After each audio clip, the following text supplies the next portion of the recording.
당신의 인생이 왜 힘들지 않아야 한다고 생각하십니까? 우리는 매일 불평합니다. 대체 내 인생은 왜 이렇게 힘들까? 우리는 무의식 중에 내 삶이 순탄하고 행복해야 한다는 아주 당연한 기배를 품고 살아갑니다. 하지만 염세주의의 거장 아르투르 쇼펜하우어는 우리의 이 근거 없는 기대감에 아주 차갑고 묵직한 돌직구를 던집니다. 당신의 인생이 왜 힘들지 않아야 한다고 생각하십니까? 철학의 관점에서 인간의 삶은 태생적으로 고통과 결핍의 연속입니다. 쇼펜하우어는 인생이 행복할 것이라는 맹목적인 낙관주의야말로 우리를 끝없는 불행으로 빠뜨리는 가장 끔찍한 재앙이라고 보았습니다. 애초에 인생은 힘든 것이 기본값인데 내 삶은 편안하고 특별해야 한다는 헛된 망상이 우리를 더 비참하고 초라하게 만든다는 것이죠. 오늘 영상에서는 뻔하고 알량한 위로나 긍정주의는 다 치워두겠습니다. 대신 내 삶이 본래 고통스럽다는 이 서늘한 진실을 완벽하게 인정할 때 비로소 쟁취하게 되는 진짜 압도적인 해방감에 대해 이야기해 보겠습니다. 여러분, 한번 솔직하게 생각해 보십시오. 아침에 눈을 뜨자마자 기분이 좋은 날이 1년에 며칠이나 됩니까? 대부분은 알람 소리에 억지로 눈을 뜨고 무거운 몸을 질질 끌며 하루를 시작합니다. 출근길 지하철에서 사람들의 표정을 한번 둘러보십시오. 활기차고 희망에 가득 찬 얼굴이 보입니까? 아닙니다. 하나같이 지치고 피곤하고 어딘가 불만족스러운 표정들 뿐입니다. 그런데 우리는 이 상태가 비정상이라고 생각합니다. 나만 이렇게 힘든 건가? 다른 사람들은 행복하게 사는 것 같은데 왜 나만 이 모양일까? 이런 생각이 머릿속을 끊임없이 맴돕니다. 쇼펜하우어는 바로 이 지점을 정확하게 짚어냅니다. 당신의 힘든 것은 비정상이 아니라 지극히 정상이라는 것입니다. 오히려 아무런 고통 없이 매일매일 행복하기만 한 삶. 그것이야말로 비정상이고 환상이라는 것이죠. 쇼펜하우어의 철학을 이해하려면 먼저 그가 말하는 의지라는 개념부터 알아야 합니다. 쇼펜하우어는 이 세상 모든 것의 근본에는 맹목적인 의지가 있다고 보았습니다. 여기서 말하는 의지란 우리가 일상적으로 쓰는 의지력이나 굳은 결심 같은 뜻이 아닙니다. 쇼펜하우어가 말하는 의지는 훨씬 더 근본적이고 훨씬 더 무시무시한 것입니다. 그것은 끊임없이 무언가를 갈망하고 추구하고 붙잡으려 하는 맹목적인 충동 자체를 의미합니다. 배가 고프면 밥을 먹고 싶고 밥을 먹으면 잠을 자고 싶고 잠을 자고 나면 또 다른 무언가가 하고 싶어지는 이 끝없는 욕구의 사슬. 쇼펜하우어는 이것이 바로 인간 존재의 가장 근본적인 구조라고 보았습니다. 우리는 태어난 순간부터 죽는 순간까지 이 맹목적인 의지에 끌려다니는 꼭두각시와 같다는 것입니다. 생각해 보십시오. 당신이 지금 간절히 원하는 것이 무엇입니까? 돈입니까? 사랑입니까? 명예입니까? 건강입니까? 무엇이든 좋습니다. 자, 그것을 손에 넣었다고 칩시다. 그러면 행복해질까요? 잠깐은 행복할 수도 있겠죠. 하지만 쇼펜하우어는 단호하게 말합니다. 그 행복은 절대 오래가지 않는다고. 왜냐하면 하나의 욕구가 채워지면 반드시 또 다른 욕구가 그 자리를 차지하기 때문입니다. 월급이 200만 원이었을 때는 300만 원만 받으면 행복할 것 같았습니다. 300만 원이 되니까 이번에는 500만 원은 받아야 될 것 같습니다. 500만 원이 되니까 1000만 원은 받아야 사람 구실을 하는 것 같습니다. 이 끝없는 사다리에는 꼭대기가 없습니다. 올라가면 올라갈수록 더 높은 곳이 보이고 더 큰 갈증이 생길 뿐입니다. 쇼펜하우어는 이것을 두고 인간의 삶은 결핍과 권태 사이를 시계추처럼 왕복하는 것이라고 표현했습니다. 원하는 것을 얻지 못하면 결핍으로 고통받고 원하는 것을 얻으면 금세 시들해져서 권태로 고통받는다. 어느 쪽이든 고통입니다. 결핍의 고통이냐, 권태의 고통이냐, 그 차이만 있을 뿐이지. 고통 자체에서 벗어나는 것은 불가능하다는 것이 쇼펜하우어의 냉정한 진단입니다. 이 말을 처음 들으면 그게 무슨 희망도 없는 소리냐 하고 반감이 들 수 있습니다. 당연합니다. 우리는 어릴 때부터 노력하면 행복해진다, 꿈을 가지면 이루어진다는 이야기를 귀가 따갑도록 들으며 자랐으니까요. 그런데 쇼펜하우어는 바로 그 믿음 자체가 문제라고 지적합니다. 잠시 비유를 들어보겠습니다. 당신이 사막 한가운데에 서 있다고 상상해 보십시오. 목이 타들어가도록 마른 상태에서 저 멀리 오아시스가 보입니다. 시원한 물이 반짝이는 것이 선명하게 보입니다. 당신은 있는 힘을 다해 그곳으로 달려갑니다. 하지만 가까이 가보면 그것은 신기루입니다. 물은 없고 뜨거운 모래뿐입니다. 그런데 고개를 돌려보면 또 다른 곳에 오아시스가 보입니다. 당신은 다시 달립니다. 그리고 또 신기루, 또다시 달립니다. 또 신기루. 이것이 끝없이 반복됩니다. 쇼펜하우어가 보는 인간의 삶이 정확히 이것입니다. 우리가 쫓는 행복은 대부분 신기루입니다. 잡히지 않는 것을 잡으려고 평생을 달리다가 결국은 모래바닥에 쓰러지는 것. 그것이 맹목적인 낙관주의자의 운명이라는 것이죠. 그렇다면 쇼펜하우어는 왜 이렇게 어둡고 비관적인 이야기만 하는 것일까요? 그는 단순히 사람들을 절망에 빠뜨리려고 이런 말을 한 것이 아닙니다. 오히려 그 반대입니다. 쇼펜하우어가 진짜로 말하고 싶었던 것은 이것입니다. 진실을 직시하는 용기만이 진짜 자유를 가져다 준다는 것. 내 인생이 힘든 것은 내가 잘못해서가 아닙니다. 내가 능력이 부족해서도 아닙니다. 내가 운이 나빠서도 아닙니다. 인생이란 것 자체가 원래 그런 것입니다. 이 사실을 인정하는 순간 이상한 일이 벌어집니다. 어깨에 짊어지고 있던 무거운 짐이 세며시 내려가는 느낌이 듭니다. 왜 나만 힘들까? 라는 자기 연민에서 벗어나게 됩니다. 왜 내 인생만 이렇게 안 풀릴까? 라는 분노에서 해방됩니다. 쇼펜하우어의 철학이 진짜로 우리에게 주는 것은 절망이 아니라 기대의 교전입니다. 비현실적인 기대를 내려놓고 현실 그대로를 받아들일 때 우리는 비로소 진짜 현실적인 행복을 찾을 수 있는 출발선에 서게 됩니다. 여기서 한 가지 중요한 것을 짚고 넘어가야 합니다. 쇼펜하우어의 말을 듣고 그러면 아무것도 하지 말라는 말이냐? 노력도 하지 말고 그냥 체념하고 살라는 것이냐? 하고 오해하시는 분들이 있습니다. 절대 그런 뜻이 아닙니다. 쇼펜하우어가 말하는 것은 체념이 아니라 명징한 자각입니다. 체념은 포기하는 것입니다. 아무것도 하지 않고 주저앉는 것입니다. 하지만 쇼펜하우어가 말하는 자각은 다릅니다. 인생의 본질이 고통이라는 것을 정확히 인식한 위에서 그럼에도 불구하고 살아가는 것. 그것은 포기가 아니라 오히려 가장 강한 형태의 삶의 태도입니다. 한번 생각해 보십시오. 전쟁터에 나가는 군인이 있습니다. 한 명은 전쟁터에 가면 꽃밭이 펼쳐져 있을 거야. 총소리 대신 새소리가 들릴 거야. 라고 믿으며 전장에 나갑니다. 다른 한 명은 전쟁터는 지옥이다. 포탄이 날아오고 동료가 쓰러질 수 있다. 나도 다칠 수 있다는 것을 정확히 알고 전장에 나갑니다. 둘 중 누가 더 오래 살아남겠습니까? 당연히 후자입니다. 현실을 정확히 아는 사람은 그만큼 대비를 할 수 있고 닥쳐오는 위험에 유연하게 대처할 수 있습니다. 반면에 꽃밭을 기대하고 간 사람은 첫 번째 포탄 소리에 멘탈이 박살나버립니다. 이게 아닌데? 이러면 안 되는데?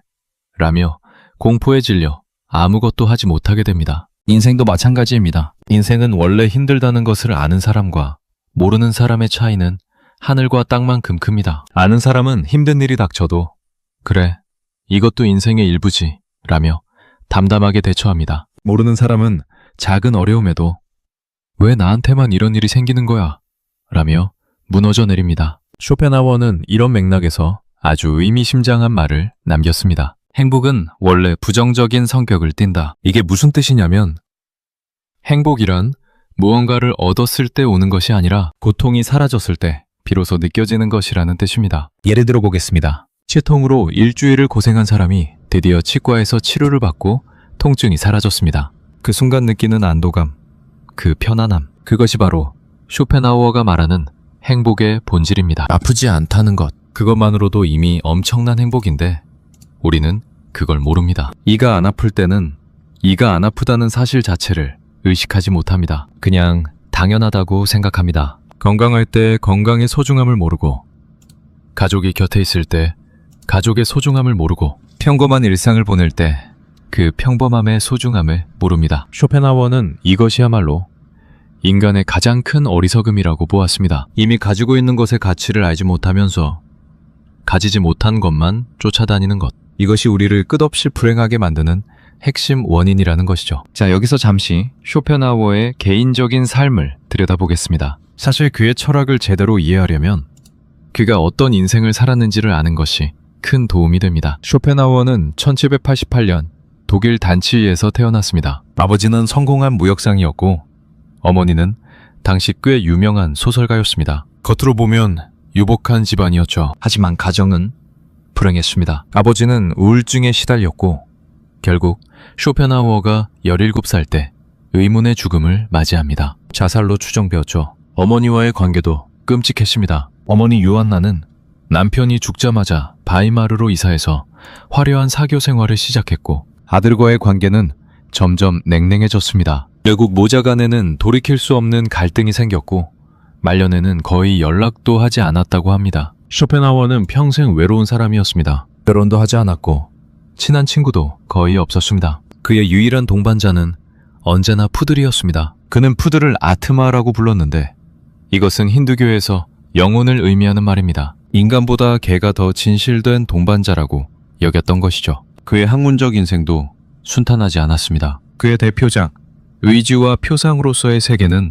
출판 직후 거의 팔리지 않았습니다. 당시 철학계를 지배하고 있던 헤겔의 그늘에 완전히 가려져 있었기 때문입니다. 쇼펜하우어는 헤겔을 극도로 혐오했는데 베를린 대학에서 일부러 헤겔과 같은 시간에 강의를 열었다가 학생이 거의 오지 않아 결국 강의를 포기한 일화는 유명합니다. 이렇게 보면 쇼펜하우어가 왜 인생을 고통으로 보았는지 조금은 이해가 됩니다. 하지만 중요한 것은 그의 철학이 단순히 개인적인 불행에서 비롯된 투정이 아니라는 점입니다. 그는 동서양의 철학과 종교를 깊이 연구한 사람이었습니다. 특히 인도 철학, 힌두교의 우파니샤드, 불교의 가르침에 깊은 영향을 받았습니다. 불교에서 말하는 일체계고, 즉 모든 것은 고통이라는 가르침은 쇼펜하우어의 철학과 놀라울 정도로 일치합니다. 부처도 2500년 전에 이미 같은 이야기를 했습니다. 인생은 고통이다. 고통의 원인은 집착이다. 집착을 내려놓으면 고통에서 벗어날 수 있다. 쇼펜하우어는 이 불교적 통찰을 서양 철학의 언어로 재해석한 사람이라고도 볼 수 있습니다. 자, 그러면 이제 본격적으로 실생활에 적용해 보겠습니다. 쇼펜하우어의 철학이 우리의 일상에서 어떤 의미를 가지는지 구체적인 상황들을 통해 살펴보겠습니다. 첫 번째로 직장 생활을 생각해 봅시다. 많은 직장인들이 월요일 아침마다 출근하기 싫어 죽겠다는 생각을 합니다. 언제까지 이렇게 살아야 하나? 이 회사를 그만둬야 하나? 좀 더 좋은 직장으로 옮겨야 하나? 이런 생각이 꼬리에 꼬리를 물고 이어집니다. 그런데 쇼펜하우어의 관점에서 보면 어디를 가든 일은 힘듭니다. 대기업을 가든 중소기업을 가든 공무원이 되든 사업을 하든 그 안에는 반드시 고통이 있습니다. 대기업에 가면 대기업 나름의 스트레스와 경쟁이 있고 사업을 하면 사업 나름의 불안과 위험이 있습니다. 저기로 가면 행복해질 거야 라는 생각은 사막의 신기루와 같습니다.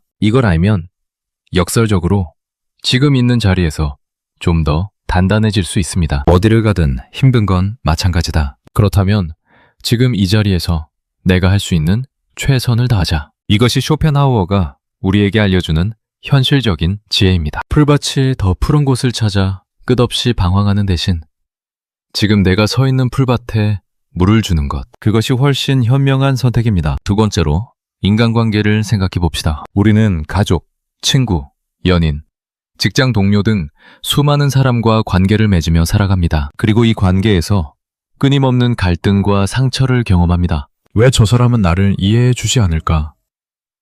왜 내 마음을 몰라줄까?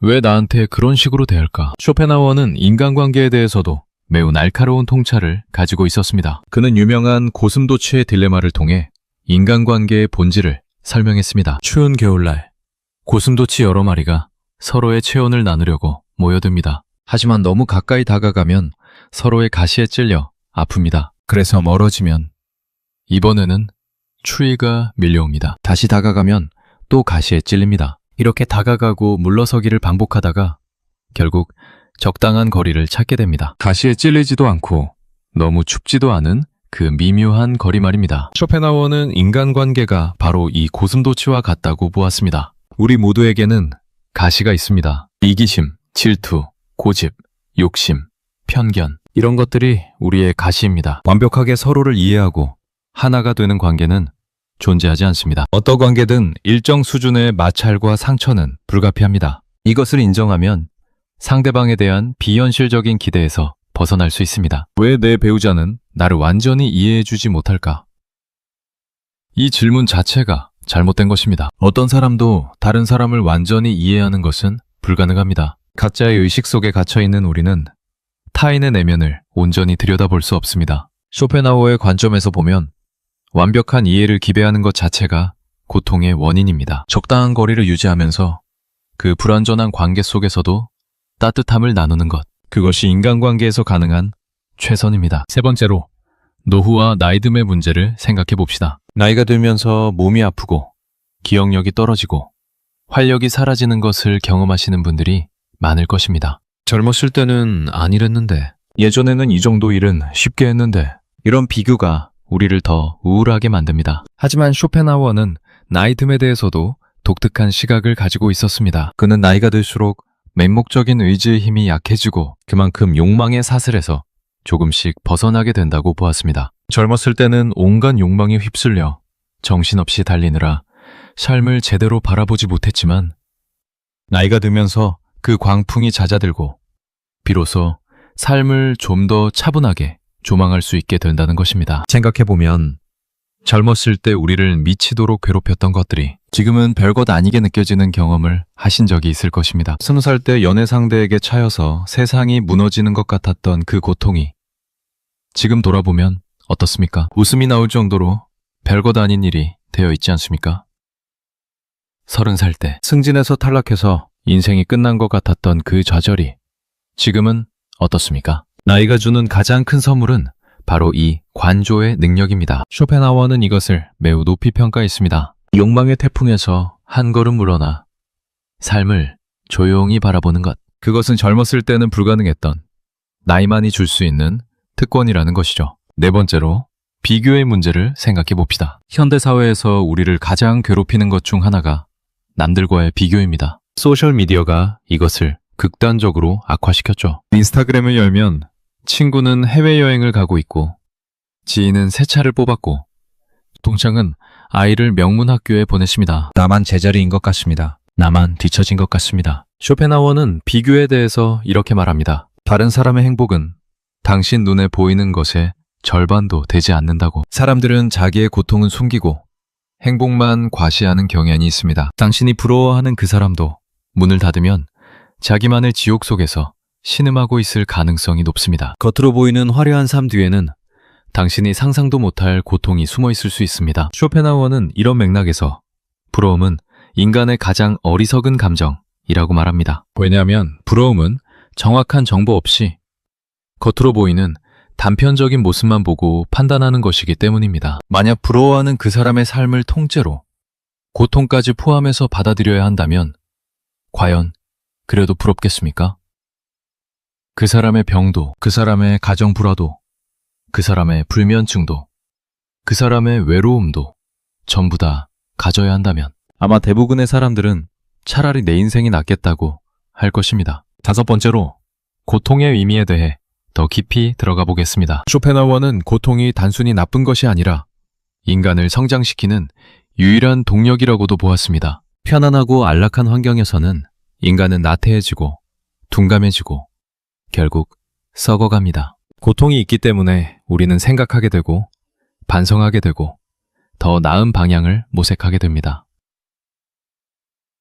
역사를 보면 위대한 예술작품이나 철학사상은 대부분 고통 속에서 탄생했습니다. 베토벤은 청력을 잃어가면서 가장 위대한 교향곡들을 작곡했습니다. 도스토옙스키는 사형 선고를 받고 시베리아 유배를 경험한 후에 죄와 벌, 카라마조프, 형제들 같은 걸작을 써냈습니다. 니체는 끊임없는 병고에 시달리면서 가장 강렬한 철학을 남겼습니다. 쇼펜하우어 자신도 평생의 외로움과 좌절 속에서 그의 심오한 철학 체계를 완성했습니다. 고통은 우리를 깨운다는 것입니다. 편안함은 잠들게 하지만 고통은 눈을 번쩍 뜨게 만듭니다. 고통 속에서 우리는 삶의 본질에 대해 질문하게 되고 그 질문이 우리를 좀 더 깊은 차원의 인간으로 만들어줍니다. 여러분 중에 큰 어려움을 겪고 난 후에 그 경험이 있었기 때문에 지금의 내가 있다고 느끼시는 분이 계실 것입니다. 당시에는 죽고 싶을 만큼 괴로웠지만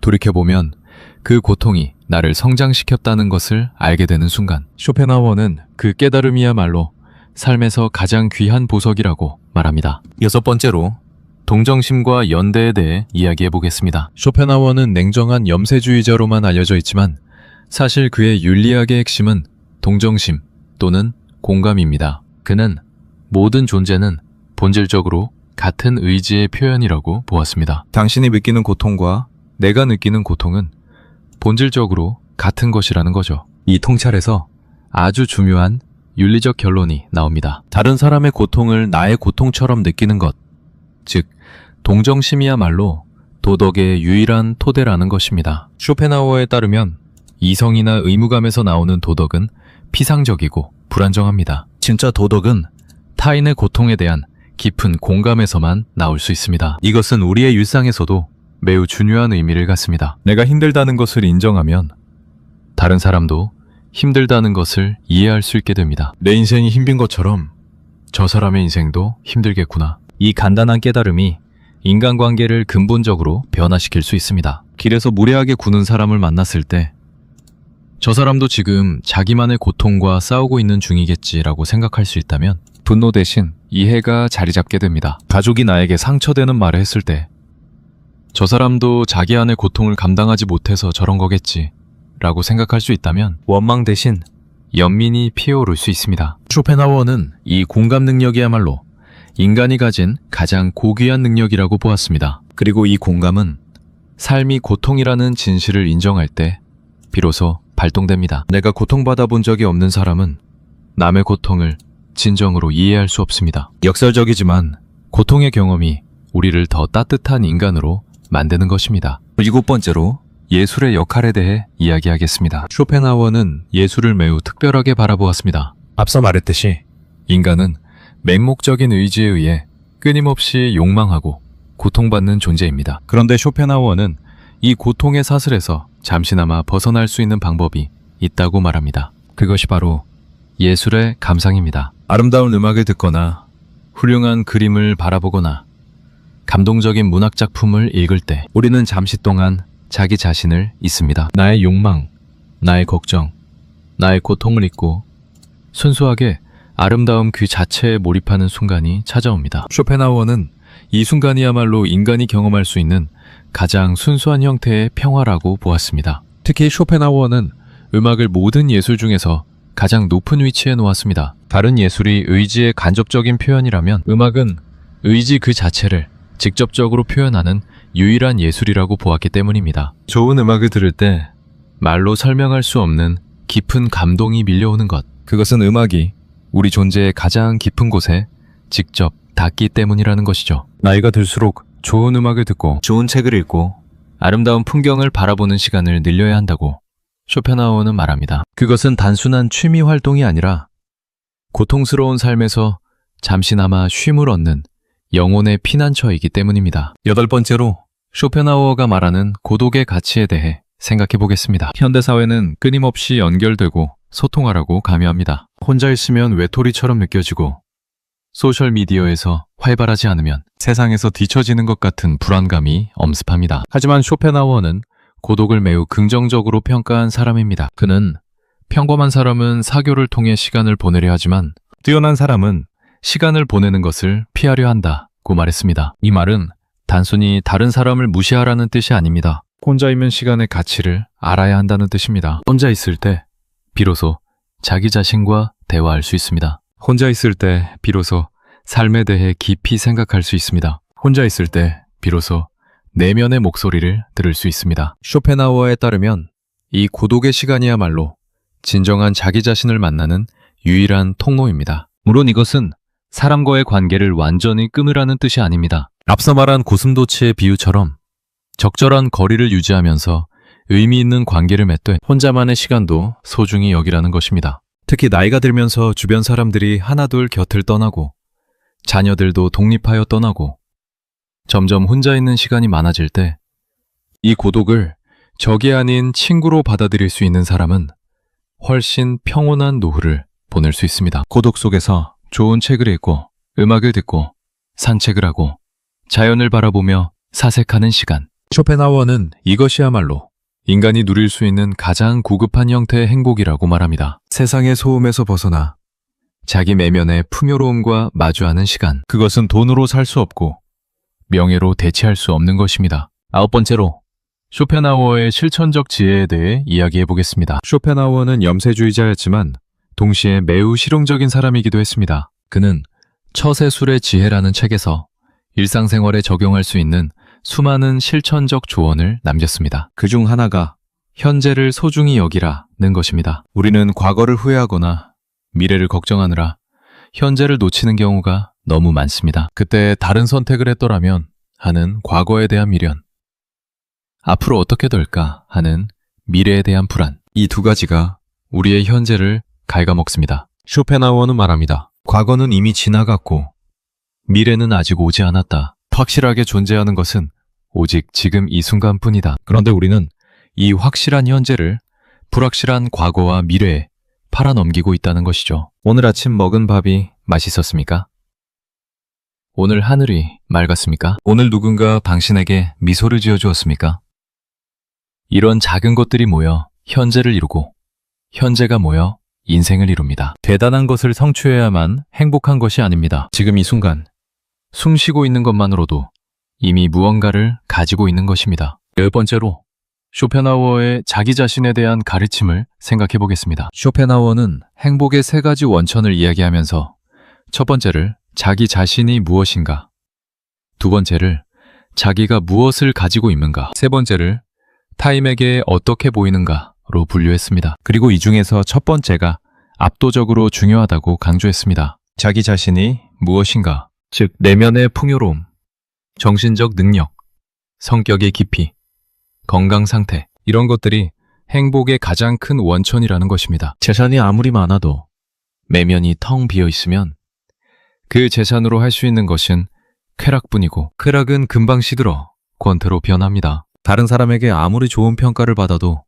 자기 자신에 대한 확신이 없으면 그 칭찬은 늘 불안의 그림자를 동반합니다. 반면에 내면이 풍요로운 사람, 혼자서도 즐겁게 시간을 보낼 수 있는 사람, 자기 생각과 감정을 깊이 있게 탐구할 줄 아는 사람은 외부 환경이 어떻든 상관없이 일정 수준의 평온함을 유지할 수 있습니다. 감옥에 갇혀 있어도 자기 내면의 세계에서 자유로울 수 있고, 궁전에 살면서도 내면이 텅 비어 있으면 감옥보다 못한 삶을 살게 됩니다. 이것은 특히 나이가 들수록 더 절실하게 와닿는 진실입니다. 젊었을 때는 외부의 것들, 돈, 명예, 외모, 사회적 지위 같은 것들로 삶을 채울 수 있습니다. 하지만 나이가 들면 이런 외부의 것들이 하나씩 줄어듭니다. 은퇴하면 직위가 사라지고, 나이가 들면 외모가 변하고, 체력이 떨어지면 활동이 줄어듭니다. 이때 내면의 자산이 없는 사람은 말 그대로 빈 껍데기가 됩니다. 하지만 내면의 자산이 풍부한 사람은 외부의 것들이 줄어들수록 오히려 내면의 빛이 더 환하게 드러납니다. 11번째로 죽음에 대한 쇼펜하우어의 생각을 살펴보겠습니다. 사실 죽음이라는 주제를 꺼내면 많은 분들이 불편해하십니다. 하지만 쇼펜하우어는 죽음을 외면하는 것이야말로 삶을 제대로 살지 못하게 만드는 원인이라고 보았습니다. 우리가 평소에 죽음을 생각하지 않으려고 하는 이유는 무엇입니까? 두렵기 때문입니다. 모든 것이 끝난다는 사실, 내가 사랑하는 사람들과 영원히 이별해야 한다는 사실, 내가 이룬 모든 것이 사라진다는 사실, 이것들이 너무 무섭기 때문에 우리는 무의식적으로 죽음을 생각해서 밀어냅니다. 하지만 쇼펜하우어는 죽음을 두려워할 필요가 없다고 말합니다. 왜냐하면 죽음 이후의 상태는 태어나기 이전의 상태와 동일하기 때문입니다. 당신은 태어나기 전 수십억 년의 시간 동안 존재하지 않았습니다. 그 시간이 고통스러웠습니까? 아닙니다. 아무것도 느끼지 못했습니다. 죽음 이후도 마찬가지라는 것이 쇼펜하우어의 논리입니다. 오히려 죽음을 의식하는 것이 삶을 더 풍요롭게 만듭니다. 한정된 시간이라는 것을 알기 때문에 매 순간이 더 소중해집니다. 영원히 살 수 있다면 오늘 할 일을 내일로, 내일 할 일을 모레로 끝없이 미룰 것입니다. 하지만 우리에게 주어진 시간이 유한하다는 것을 알기 때문에 지금 이 순간이 특별한 의미를 갖게 됩니다. 나이가 들면서 가까운 사람의 죽음을 경험하게 됩니다. 부모님이 돌아가시고 오래된 친구가 세상을 떠나고 때로는 배우자를 먼저 보내야 하는 경우도 있습니다. 이런 상실의 고통은 말로 다 표현할 수 없습니다. 하지만 쇼펜하우어의 관점에서 보면 이 상실의 고통 속에서도 우리가 발견할 수 있는 것이 있습니다. 그것은 함께했던 시간에 대한 깊은 감사입니다. 떠난 사람과 함께했던 모든 순간들, 같이 밥을 먹고, 같이 웃고, 같이 걱정하고, 같이 다투기도 했던 그 평범한 순간들, 그것들이 얼마나 소중한 것이었는지를 깨닫게 됩니다. 쇼펜하우어는 이 깨달음이야말로 인생이 우리에게 주는 가장 깊은 수업이라고 보았습니다. 12번째로 쇼펜하우어의 자기 수양에 대한 가르침을 살펴보겠습니다. 쇼펜하우어는 인생이 고통이라고 했지만 그렇다고 아무런 노력도 하지 말라고 한 것이 아닙니다. 오히려 그는 자기 자신을 갈고 닦는 것을 매우 중요하게 여겼습니다. 다만 그 방향이 다를 뿐입니다. 세상 사람들은 대부분 외부의 것을 갈고 닦습니다. 더 좋은 집, 더 좋은 차, 더 높은 직위, 더 많은 재산, 이런 것들을 얻기 위해 모든 에너지를 쏟아붓습니다. 하지만 쇼펜하우어가 말하는 자기 수양은 내면을 향한 것입니다. 자기의 정신을 풍요롭게 하고 자기의 감정을 다스리고 자기의 시야를 넓히는 것, 이것이 진짜 가치 있는 노력이라는 것입니다. 쇼펜하우어는 독서를 매우 강조했습니다. 그는 좋은 책을 선별해서 깊이 읽는 것의 가치를 매우 높이 평가했습니다. 다만 아무 책이나 박치는 대로 읽는 것이 아니라 진짜로 가치 있는 고전을 반복해서 읽는 것이 중요하다고 했습니다. 유행하는 베스트셀러보다 시간의 검증을 거친 고전이 훨씬 더 많은 것을 가르쳐준다는 것이죠. 또한 쇼펜하우어는 생각하는 습관을 강조했습니다. 남의 생각을 그대로 받아들이는 것이 아니라 자기 스스로 깊이 사유하는 것. 텔레비전이나 인터넷에서 쏟아지는 정보를 무비판적으로 받아들이지 않고 이것이 정말 맞는 것일까 하고 스스로에게 물어보는 것. 이런 비판적 사고의 습관이 내면의 힘을 길러준다고 보았습니다. 생각해보면 나이가 들수록 정신적인 활동이 줄어드는 경향이 있습니다. 새로운 것을 배우려는 의욕이 줄어들고 생각의 폭이 좁아지고 같은 패턴의 생활을 반복하게 됩니다. 쇼펜하우어의 관점에서 보면 이것은 내면의 노화입니다. 몸이 늙는 것은 자연의 섭리이지만 정신마저 함께 늙어버리면 삶의 질이 급격하게 떨어집니다. 반면에 나이가 들어서도 새로운 것을 배우고 깊이 생각하고 좋은 책을 읽고 예술을 감상하는 사람은 정신적으로 젊음을 유지할 수 있습니다. 쇼펜하우어 자신이 그랬습니다. 그는 평생 동안 공부를 멈추지 않았고 말년에 비로소 그의 철학이 인정받기 시작했을 때도 겸손하게 독서와 사색을 계속했습니다. 13번째로 감사의 문제를 좀 더 깊이 생각해 보겠습니다. 쇼펜하우어의 철학에서 자연스럽게 도출되는 삶의 태도 중 하나가 바로 감사입니다. 이것이 조금 모순처럼 들릴 수도 있습니다. 인생이 고통이라는 사람이 감사하라니요. 하지만 오히려 인생이 고통이라는 전제를 받아들이면 고통이 아닌 모든 순간이 감사의 대상이 됩니다. 쇼펜하우어는 말합니다. 우리가 행복이라고 부르는 것은 대부분 고통의 부재에 불과하다고. 아프지 않으면 건강한 것이고 배고프지 않으면 배부른 것이고 외롭지 않으면 함께 있는 것입니다. 이 단순한 진리를 깨달으면 감사할 것이 넘쳐납니다. 지금 이 순간 아무데도 아프지 않다면 그것만으로 감사할 일입니다. 지금 이 순간 가족이 살아있다면 그것만으로 감사할 일입니다. 지금 이 순간 지붕 아래에서 편안하게 앉아있다면 그것만으로 감사할 일입니다. 이런 것들은 너무 당연하게 여겨져서 감사의 대상이 되지 못합니다. 하지만 그것들이 사라졌을 때의 고통을 상상해보면 얼마나 귀한 것인지 바로 알 수 있습니다. 쇼펜하우어식의 감사는 억지로 긍정적으로 생각하는 것이 아닙니다. 현실을 냉정하게 인식한 위에서 고통이 아닌 순간들의 가치를 진심으로 느끼는 것입니다. 이것은 맹목적인 낙관주의에 기반한 감사보다 훨씬 더 진실되고 훨씬 더 오래가는 감사입니다. 14번째로 운명에 대한 쇼펜하우어의 시각을 살펴보겠습니다. 쇼펜하우어는 인간의 성격은 태어날 때 이미 상당 부분 결정되어 있다고 보았습니다. 이것은 논쟁적인 주장이지만 그 안에 실용적인 지혜가 숨어 있습니다. 쇼펜하우어에 따르면 우리는 자기가 아닌 다른 사람이 되려고 애쓰는데 너무 많은 에너지를 낭비합니다. 매성적인 사람이 억지로 외향적인 사람이 되려고 하고 감성적인 사람이 억지로 이성적인 사람이 되려고 하고 느린 사람이 억지로 빠른 사람이 되려고 합니다. 쇼펜하우어는 이런 노력이 대부분 헛수고라고 말합니다. 자기 자신의 본질을 이해하고 그 본질에 맞는 삶을 사는 것이 훨씬 현명하다는 것입니다. 물고기에게 나무를 오르라고 하면 평생 자기가 무능하다고 생각할 것입니다. 하지만 물에 넣어주면 누구보다 자유롭게 헤엄칩니다. 우리도 마찬가지입니다. 자기가 누구인지를 정확히 알고 자기에게 맞는 환경과 방식을 찾는 것, 그것이 쇼펜하우어가 말하는 운명을 받아들이는 지혜입니다. 이것은 체념이 아닙니다. 오히려 가장 효율적인 자기 실현의 방법입니다. 자기가 잘할 수 있는 것에 집중하고 자기가 즐거워하는 것을 하고 자기의 성격과 기질에 맞는 관계와 환경을 선택하는 것, 이것이 행복에 가장 가까이 다가가는 길이라고 쇼펜하우어는 말합니다. 나이가 들면서 나는 이런 사람이라는 것을 점점 더 명확하게 알게 됩니다. 젊었을 때는 온갖 가능성을 꿈꾸며 이리저리 방황했지만 살아온 세월이 쌓이면서 자기의 패턴, 자기의 성향, 자기의 한계와 강점을 분명하게 파악하게 됩니다. 쇼펜하우어의 관점에서 보면 이것은 슬픈 일이 아니라 오히려 해방입니다. 더 이상 자기가 아닌 다른 사람이 되려고 허둥대지 않아도 되니까요. 15번째로 기대와 현실의 괴리에 대해 좀 더 구체적으로 이야기해 보겠습니다. 쇼펜하우어 철학의 핵심을 한마디로 요약하면 기대를 교정하라는 것입니다. 우리의 고통 중 상당 부분은 현실 자체에서 오는 것이 아니라 현실과 기대 사이의 간극에서 옵니다. 예를 들어 보겠습니다. 자녀가 명문대에 들어가기를 기대했는데 그렇지 못했습니다. 고통이 밀려옵니다. 하지만 이 고통은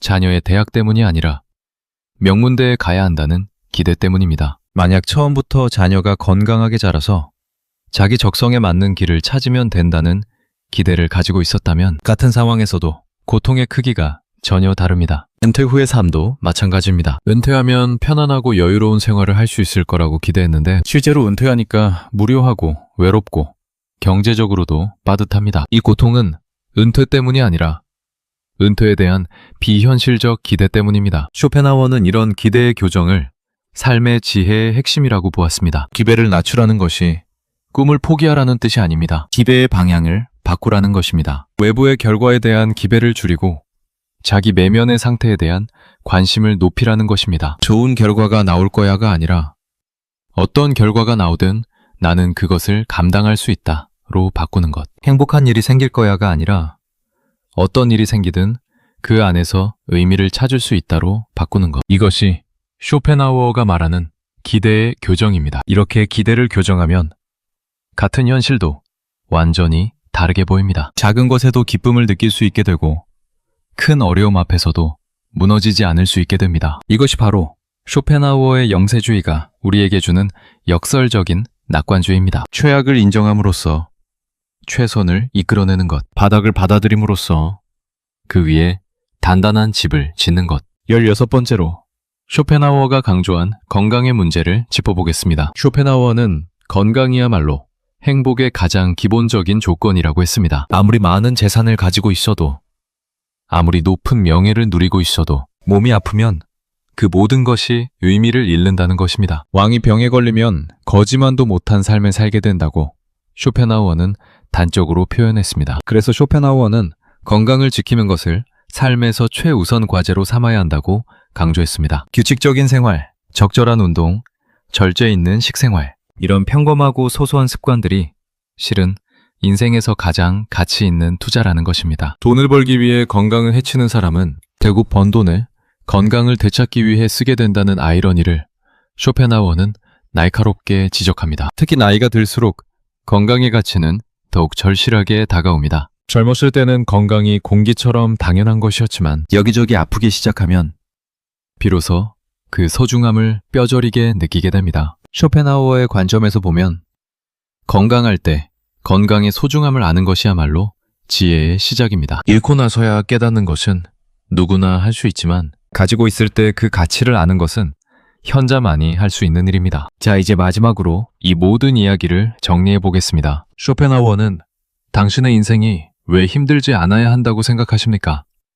라는 물음을 던졌습니다. 이 물음은 처음에는 냉정하고 가혹하게 들립니다. 하지만 이 물음 속에는 아주 깊은 자비가 숨어 있습니다. 인생이 힘든 것은 당신의 잘못이 아닙니다. 인생이 힘든 것은 당신이 못나서가 아닙니다. 인생이 힘든 것은 당신의 운이 나빠서가 아닙니다. 인생은 원래 힘든 것입니다. 모든 사람에게 예외 없이 이 사실을 받아들이면 자기 자신에 대한 불필요한 자책에서 벗어날 수 있습니다. 다른 사람에 대한 불필요한 부러움에서 벗어날 수 있습니다. 세상에 대한 불필요한 분노에서 벗어날 수 있습니다. 그리고 그 자리에 좀 더 현실적이고 좀 더 단단하고 좀 더 따뜻한 삶의 태도가 들어옵니다. 인생이 원래 힘든 것이라는 걸 알면서도 그 속에서 작은 기쁨을 발견하는 것, 고통이 삶의 일부라는 걸 인정하면서도 그 고통 속에서 성장의 씨앗을 찾는 것, 완벽한 행복은 없다는 걸 알면서도 지금 이 순간에 소소한 행복을 온전히 누리는 것. 쇼펜하우어의 철학은 우리에게 장밋빛 환상을 팔지 않습니다. 대신 있는 그대로의 현실을 보여줍니다. 그리고 그 현실을 있는 그대로 받아들일 때 역설적으로 우리는 비로소 진짜 자유로워집니다. 한 가지 비유를 더 들어보겠습니다. 물속에서 허우적거리는 사람은 발버둥을 칠수록 더 깊이 가라앉습니다. 하지만 힘을 빼고 몸을 물에 맡기면 신기하게도 몸이 저절로 떠오릅니다. 쇼펜하우어의 가르침도 이와 같습니다. 인생이 뜻대로 되어야 한다는 집착을 내려놓고 삶의 흐름에 몸을 맡기면 오히려 그때 비로소 우리는 떠오를 수 있습니다. 물론 이것이 쉬운 일은 아닙니다. 평생 동안 노력하면 행복해진다.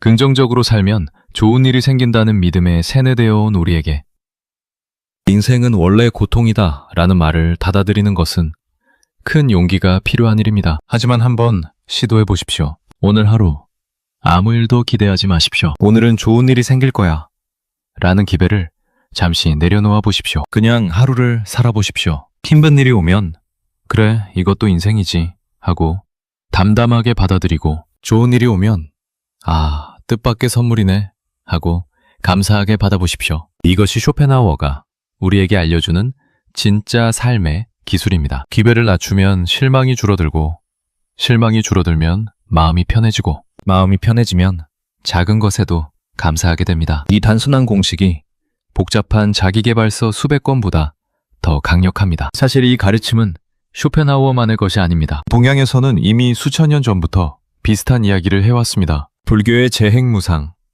즉 모든 것은 변한다는 가르침. 로자의 화는 복이 기배고 있는 곳이요 복은 화가 잠복해 있는 곳이다 라는 가르침. 공자의 군자는 마음이 평탄하고 너그럽다는 가르침. 동서양의 지혜가 결국 같은 것을 가리키고 있습니다. 삶은 원래 고통스럽다. 그러나 그 고통의 본질을 이해하고 받아들일 때 역설적으로 고통에서 벗어나는 길이 열린다. 이것이 인류가 수천 년에 걸쳐 도달한 가장 심오한 지혜입니다. 여러분, 오늘 이 영상을 보시면서 불편하셨을 수도 있습니다. 인생이 원래 고통이라니 그게 무슨 위로가 되냐고 느끼셨을 수도 있습니다. 하지만 곰곰이 생각해 보십시오. 지금까지 인생은 행복해야 한다는 믿음이 당신을 행복하게 해주었습니까?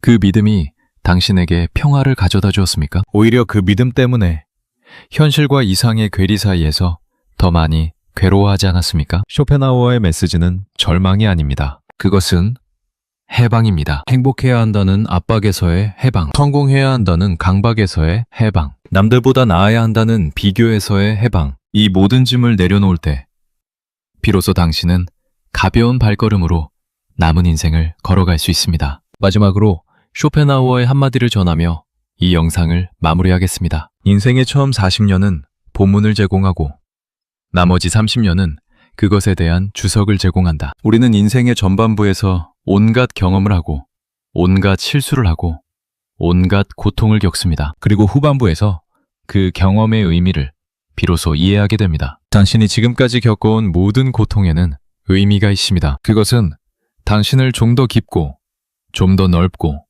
좀 더 따뜻한 사람으로 빚어내기 위한 과정이었습니다. 인생이 힘드십니까?